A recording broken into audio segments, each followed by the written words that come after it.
again for watching and being part of our class. I'm the founder with my wife of the successandmoneyfoundation.org. We teach kids, teens, young adults, and adults about success and money. Well, because most likely you didn't learn it in school. So now this segment is something you should do every 30 days. In fact, you should probably do it every week. I want you to get in the habit of pulling out a piece of paper and redrawing the 5 steps to financial freedom and the wealth formula. Because once we do that, we're going to also take and we're going to make plans for it of where we want to be able to go over the next week, the next day, the next 30 days, the next year, whatever it happens to be. So step number 1 is to make more money. And I'm going to have everybody draw this out on a piece of paper, and then we're going to go back in and we're going to make some plans on how to do that. But step number 1 is to make more money. The way you make more money is by adding more value, solving bigger problems, and studying successful people. Step number 2 is you need to separate it and sort it. You need to put your systems in place so that this automatically happens. We want to make the decision once, and then we want to automatically set it up and let it run and run and run. That's the goal. Number 3 is you got to give some of it away. Churches, charities, individuals, whoever you think is appropriate to be able to help. It's a spiritual law, but it's a marketing law that if you help other people, it will come back to you, some say tenfold. So that is a big thing that we do. And you think about that, some of the most successful people out there are the ones who gave things away, got people attracted to them, and then they wanted more of what they received, and they buy more product. Okay, but there's a spiritual law to it, which is awesome, and then there's a marketing law to it. 4 is you got to automatically invest. Automatically invest. This is key. This is crucial. If you only got one thing from me today, it's to automatically invest. Set up the systems, make the decisions, have it automatically happen. Number 5 is to save and spend. Now, the wealth formula is very simple.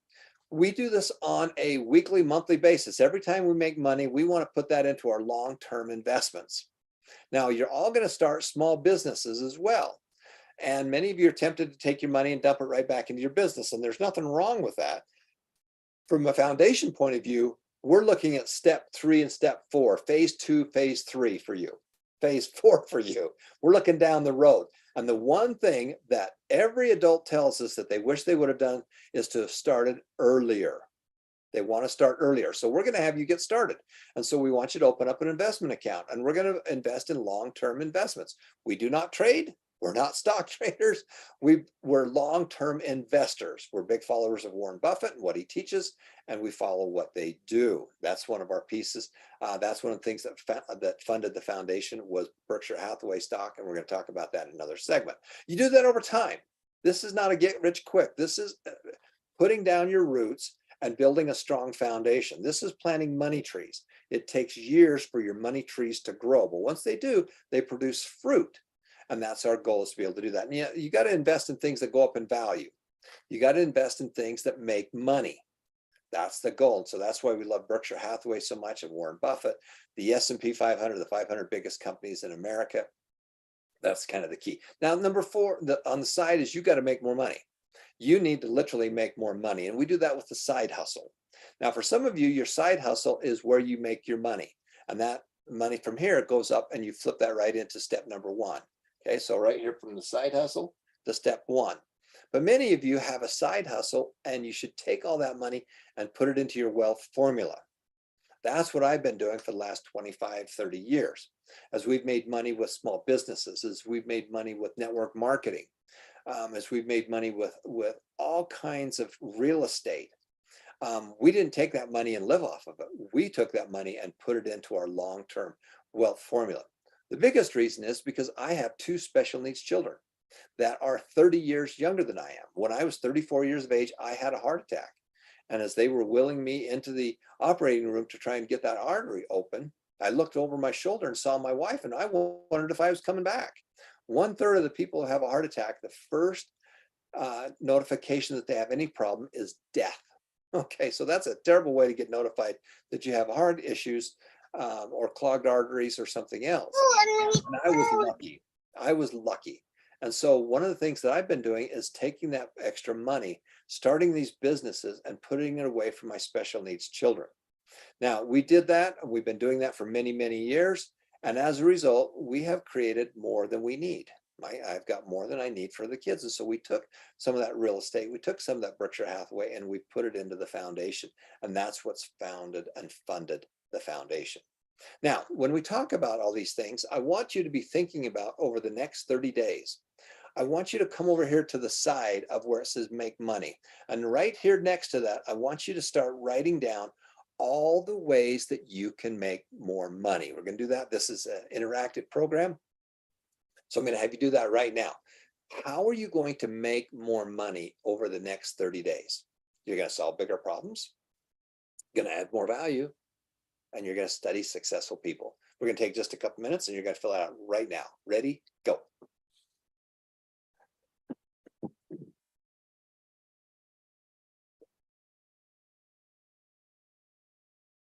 We're going to give you about 60 seconds, then we're going to let you come back and put some more in just a minute. How are you going to add more value? How are you going to make more money at your job? Let's start with whatever you're doing, make more money, because we're going to also do this with your side hustle.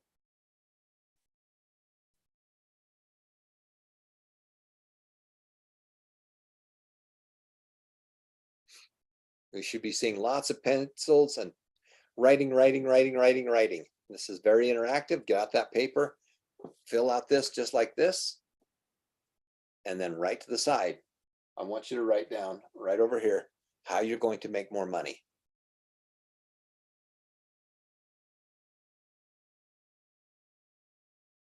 And then I want you to throw it in the chat and tell me, how are you going to make more money?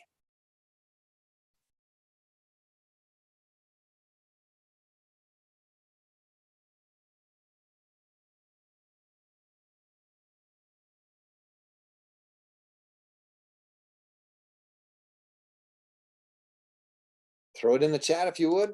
I want you to come out and tell me how you're going to make more money. You got about 30 more seconds. Now you're going to come back here and do this more and more. Okay. Erlewin, create value and start giving. Nice. Okay, Ronald, look for people to rent your van, out your van. Good. That's it. That's an asset. Does it produce income? Let's get your assets producing income. Okay, proprietors needs versus than wants. Okay, good. That's probably going to be more in number 5, which is the save and spend, but it's totally appropriate. Okay, keep throwing them in there. What are some of the other things you can do? Sell pre-loved items. Perfect. All right, that's an asset that's not making you any money. So let's figure out how to take those assets and make more money with them. Okay, write some project papers for people. Perfect. Basic needs, sell basic needs, right? And Warren Buffett loves boring businesses that just make money up, money. He loves those. Okay, Io, sell some more books. She's a wonderful author, making a big difference in a lot of people's lives. And she also teaches people how to be able to do the same thing. Great, I'm so glad that she's here with us, as well as Erlewin and their whole group. Okay, Jake wants to be able to improve by making more money by learning about how to do more things with the computer. Okay, good. Programming, good.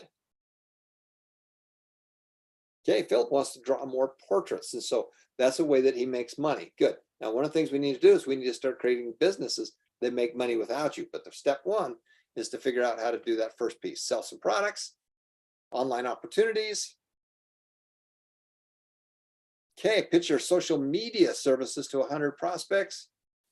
Add more variety. Perfect. Okay, so that's step number 1. Now, every week you're going to get out of bed. In fact, you should do this almost every day and ask yourself that question. How am I going to make more money today? How am I going to make more money today? What are the things that I can do to make more money? And then you're going to think about those. And then all of you should be getting a notepad like this one. This is the one that I use, just like this. And it's got this nice bind up on the top. And I literally, every day, every morning, when I start working out, I will take and write all these things down. And then it keeps it all together for me. So every day I know what I'm going to work on. And that's how I start my mornings, something like that. And I used to use paper, but it got all over the place. So this is a nice binder. It's a mead binder with a nice big bind on the top that's easy to be able to move stuff around. Now, number two is you got to separate and sort and systematize. I want you to be thinking about your systems. I want you to think about systems. How are you going to manage a business if you can't manage your own home and track where your money's coming in and where it's going out?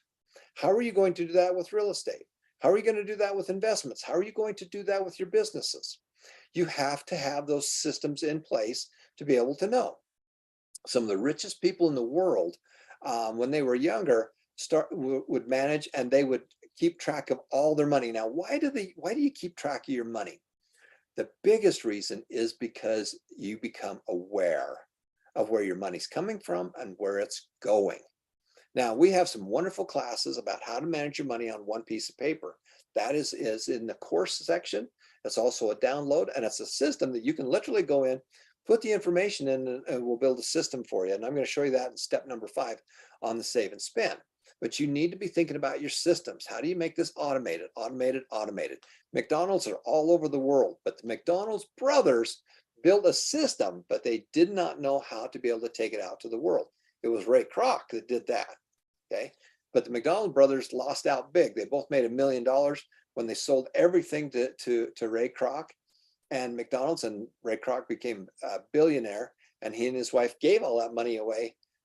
He passed away first, but she passed away right after that. And they gave all that money away for what they did. Number 3, who are you going to help today? Who are you going to help today? I want you to be thinking about that. The Boy Scouts have a term, do a good turn daily. I want you to be thinking about who are you going to help today? When you see someone now, do you have to give them money? No, you need to help them with whatever they need. Find someone every day to do that. Now, I believe in karma. I believe in good and spirituality, and I also believe in good marketing.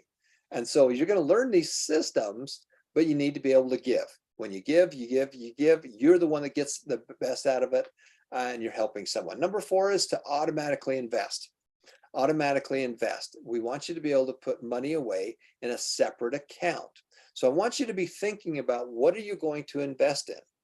What are the things that you're going to invest in this coming year? Now, I want to talk a little bit about that right now as we're talking about step number 4 and talk about investment.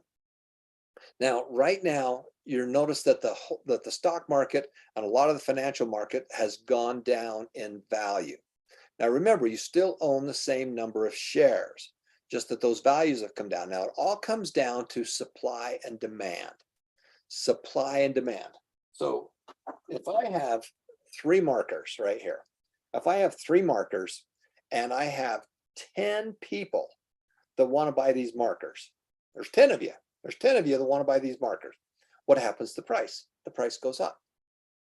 But if I've got, I'm sorry, if I've only got 1 person, and I've only got 1 person that's interested in buying these markers, what happens to the price? Well, the price goes down because these guys are going to compete with each other. So supply and demand is real. So you have to think about that. Now, for many years, the governments around the world have been trying to dig themselves out of the problems that they've created. Okay, they're spending too much money on too many things, and they print more money. They're printing more money, and as they do that, everything becomes worth less money. Now, if you own things that go up in value, we call that appreciation, because it appreciates. It goes up, so we appreciate it. If you don't own it, then it's called inflation, and you're paying for it. For example, we own a lot of real estate, a lot of rentals, and they go up in value. With inflation, they go up in value. The people that are paying rent are paying a higher rent today than they did 2 years ago. So it's inflation that's hurting them. And what happens is that people right here, that if all they're doing is making money up here and saving and spending it, you're getting behind, because you also have to get long-term investments. So the big thing is I want you to think about is supply and demand. So where's the supply and demand? I'm going to use the stock market because that's the simplest one, but it's also with real estate or anything else. So what are the assets that are out there? Well, there are cash. Some people have money sitting in their checking account. There is stock. There are bonds. Those are loans. There is real estate. And there's crypto. Now, I want you to understand the concept of supply and demand. Now, when interest rates were low, and this is what they say, when interest rates are low, stock and real estate will grow. Now, there's all kinds of ways to make money, but if it's just pure inflation, when interest rates are low, stock and real estate will grow. So all this money that was sitting in cash, where to go? It went down into real estate and it went down to stock. And so all this money moved from cash into stock and into real estate. Now, why? Because interest rates were so low that if people were loaning money, when I was a kid, my grandpa used to take his money down to the bank and he got 16% rate of return, 12 to 16%. When I was a kid, I used to take some of my money, and my family's been in the car business for about 80 years. And I would take some money that I made as a dishwasher at a truck stop. That's one of my first paying jobs outside the family. And I'd take that money and my dad would loan it to people to buy a car. And then he would pay me that interest rate. And the interest rate was 12%. So that was interesting. Now, what's happened is that the bonds or the interest rates, when you were taking money down to the bank 10 years ago, 5 years ago, you used to get 2, 3, 4, 5% rate of return in your savings account. Now you're getting zero. You're getting zero. The bank is taking your money, and they're always taking your money and loaning it out at a higher rate. They're taking your money at zero and loaning it back out at 21% to somebody on a credit card. That's how banks make money. They're taking your money at 0 or 1% and loaning it to someone on a house at 6%. They're making the spread, and they're doing that with hundreds of millions of dollars. So now interest rates have been extremely low, but now the governments around the world are trying to slow down inflation. So what are they doing? They're making the bonds more attractive. They've increased the interest rates. And so people are taking some of their money out of stock and they're taking it over here and saying, hey, I want to drop it into bonds. I'm taking some of my stock money, I'm putting it over here. Some people over here are taking their money and they're saying, okay, I'm going to jump out of my real estate and I'm going to come over here and start chasing bonds because they're more attractive. The same thing with up here with crypto. Crypto had all kinds of money going into it. And then there's some bad news that's gone out in the marketplace. So what's happened to the crypto market? People are taking their money out of that and they're either putting it back into cash or they're putting it down here into bonds. So money chases. So the real question is, where's the money going? So over a short period of time, I have no idea. Warren Buffett doesn't have an idea. But we know what's going to happen over the long-term future. Now, what does Warren Buffett do? He loves stock. He loves to invest in small businesses. So let me just give you a quick overview of that one. So now you're going to have a portfolio. You're going to have a portfolio of assets.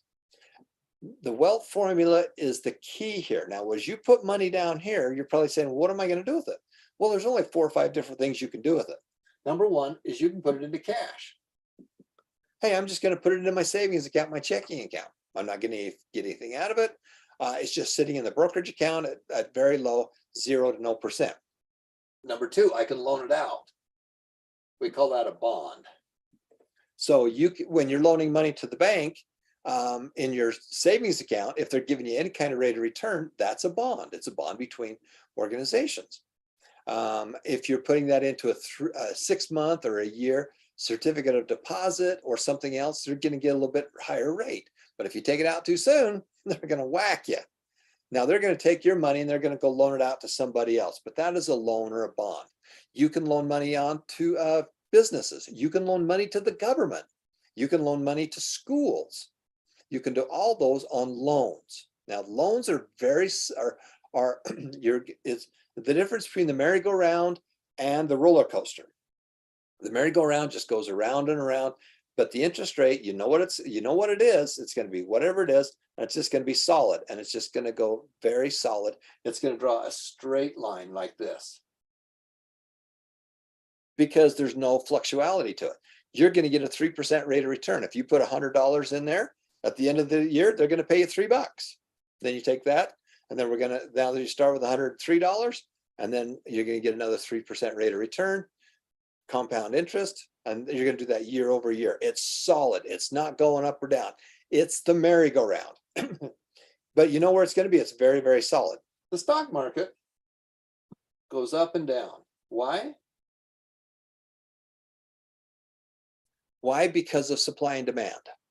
Now, on average, over a long period of time, the stock market has gone up between 8 and 9%. Some years it goes up, some years it goes down, some years it goes sideways, some years it goes way down. But over a long period of time, it's averaged about 8 to 9%. The 500 biggest companies in America have averaged about that amount. Berkshire Hathaway's done a little bit better than that, but that's one of the ways we do that. Now, there's 4 ways that you can do stock. Number one, I'm just going to put that right here. You can pick and choose. You get to pick and choose the different stocks you do. Hey, I want to invest in Apple. I want to invest in Nike. I want to invest in whatever you want to invest in. But you get to pick and choose. You're a trader. You're trading.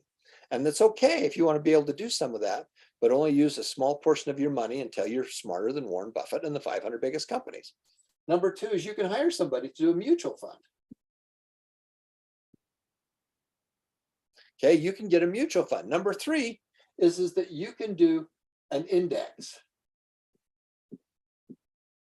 Like the S&P 500. An index is just the 500 biggest companies. The Dow is 30 companies, one from each industry. Okay, there's one computer company, there's one software company, there is one car company, whatever that happens to be. That's the index. And the last one is Berkshire Hathaway. Berkshire Hathaway, which is the big company that Warren Buffett started. Now, Warren Buffett doesn't do all of this. Warren Buffett has a whole team.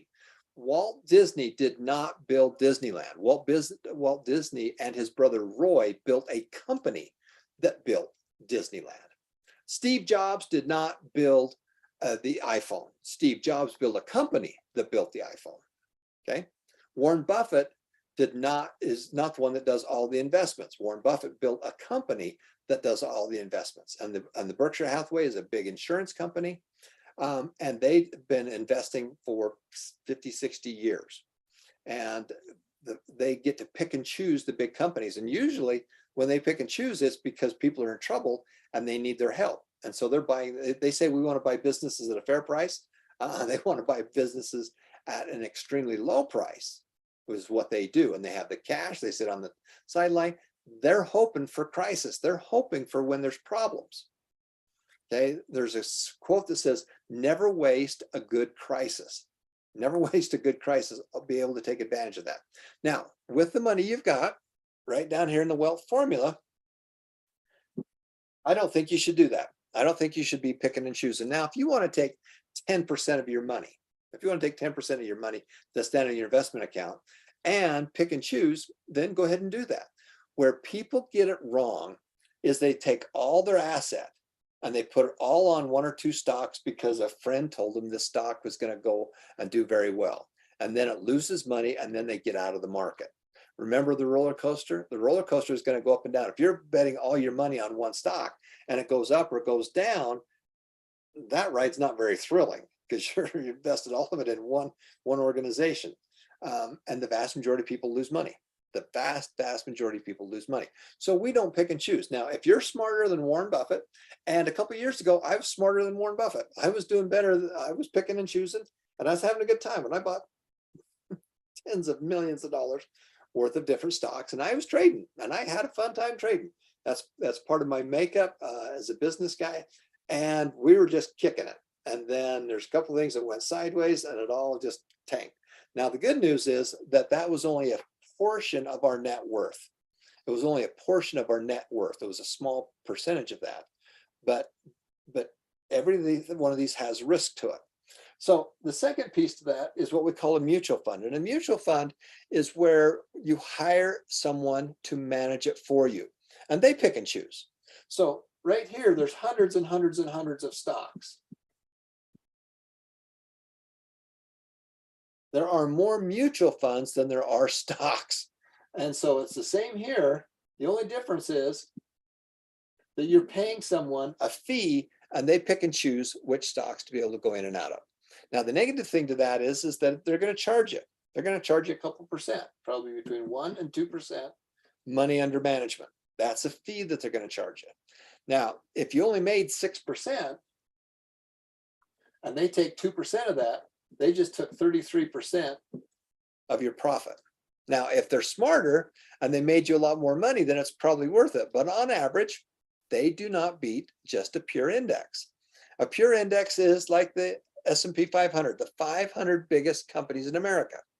Now, the big companies that do this, like Fidelity and the other ones, they just find out the 500 biggest companies, and that's all they invest in, is those big companies. They don't pick and choose. They just know, here's the 500 biggest.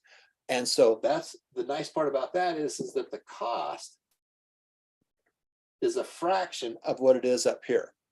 The cost is a fraction of that. So if you made that same 6% and you had a 0.05 cost, your net is 5.5%.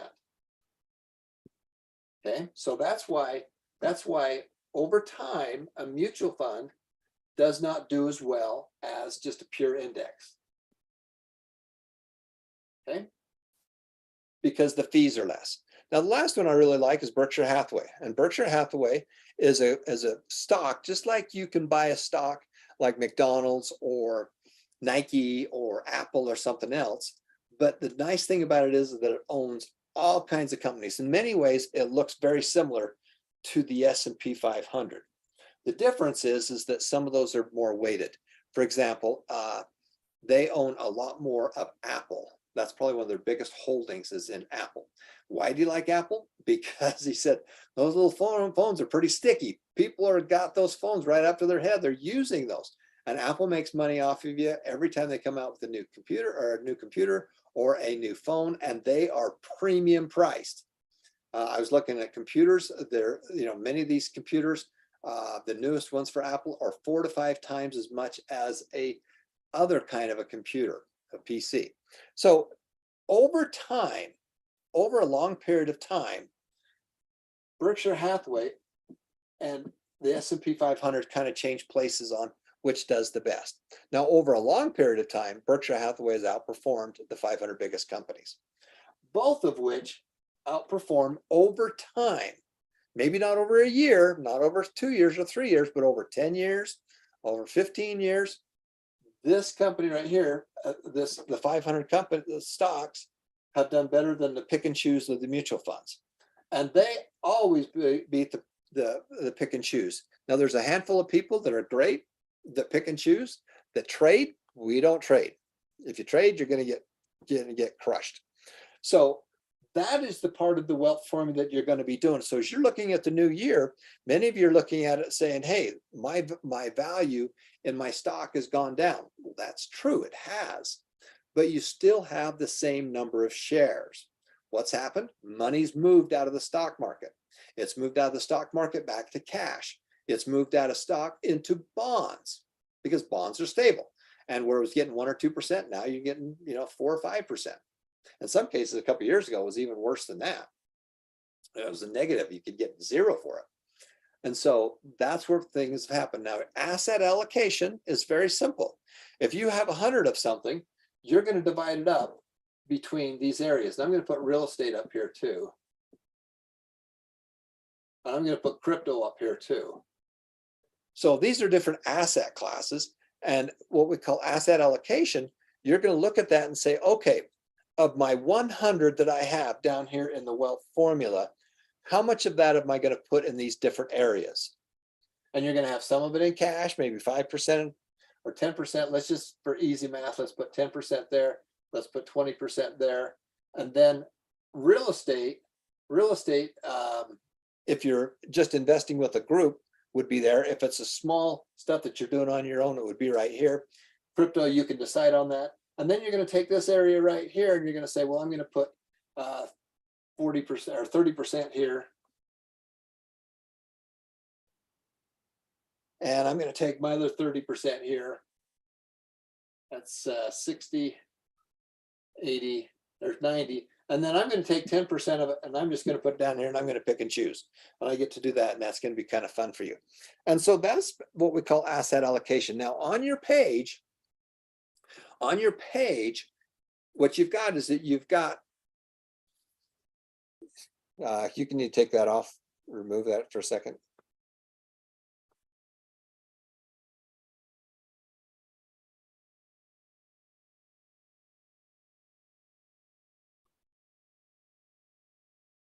Okay, good. So what you've got is that is the wealth formula down here. So anything that's liquid is going to go here. Okay. Now, when I say real estate, you can invest with other groups. You can invest in basically into a stock that owns real estate, and you can put some into crypto. But that's really the liquid stuff. You're either going to loan or own. Now, our goal is to have that over time and have it go up in value. If you just do bonds, it's going to be solid. It's just a solid rate of return. It's going to be 2 to 3%. It's going to be solid. For every 100 of them you put in, at the end of the year, you're going to make $3 on it. It's just solid, solid, solid. But over time, these are going to produce about 8 to 9%. Now, I'm not telling you that that's going to happen next year. I'm just telling you what's happened traditionally over a long period of time. Now, with that being said, the last piece I want to talk about is I want to talk about your side hustles. So that's your wealth formula. The next piece is the side hustles. How are you going to make money with a side hustle? Well, first of all of you need a side hustle. All of you need to create an extra stream of income. All of you need a small business. Now, there's all kinds of small businesses that you can get involved in out there. There's a ton of different small businesses. The key on any business that you do, I don't care the size, there's only 3 major ways that you can make more money with your small business. There's 3 major ways. And of those 3, there are all kinds of subsets, So your first thing is, what kind of a small business are you going to create? So throw it in the chat right now. What kind of a small business are you going to create? Or what kind of a small business do you have on the side? Throw them in the chat. Let's see what they are. And then I'm going to start showing you these next 3 pieces.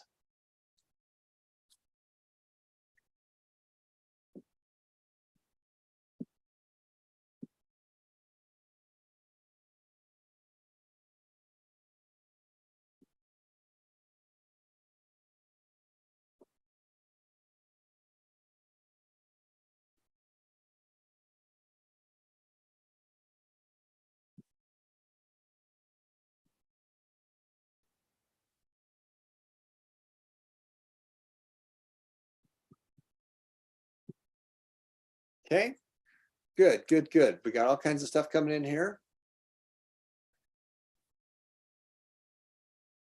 Now, one of the things you should be doing is you should be finding someone that's doing something that you like, and then go have them mentor you. Go work for them, be an apprentice, learn from them. There's a wonderful organization that's called ACE, Academy for Creating Enterprise. They're wonderful.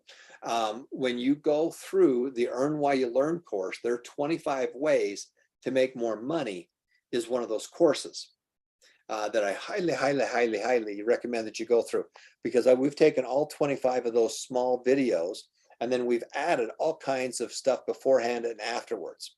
Also, there's some wonderful resources that we call Next Step for many of you, that when you go to the course section, there's a whole thing that says Next Step. For many of you that already have existing businesses and doing well, there's an organization called Pathway where you can get online certificates and degrees that you can go through. There's a wonderful Self-Reliant program that you can have access to that is awesome as well.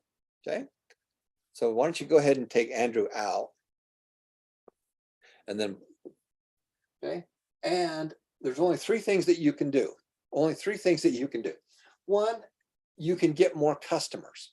Now, there's all kinds of subsets on how to do that, but there's only 3 major ways to grow your business. 1, you need more customers. You need more customers. Now, finding more customers is the most expensive thing that you can do. Finding more customers is the most expensive thing that you can do. you need to do the other two as well. Number two is that you need to buy more often. You need to get your people to buy more often.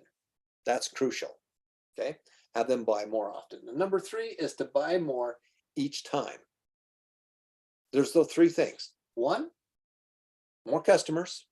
Two, buy more often. And three, buy more each time.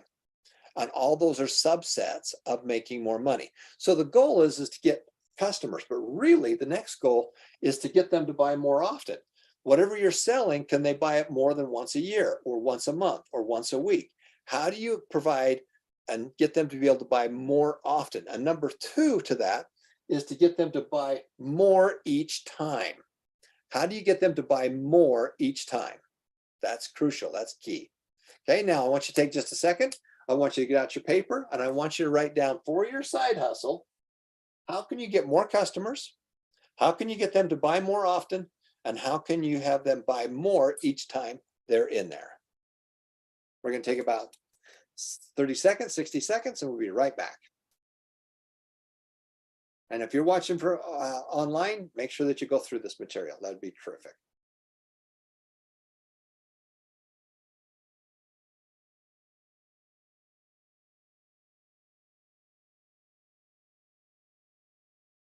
And we're going to say goodbye to our friends from around the world that are on Facebook. And we're going to be right back for our next segment. So if you're on there, make sure you fill all this out. And we're going to come back for our next segment in just a minute.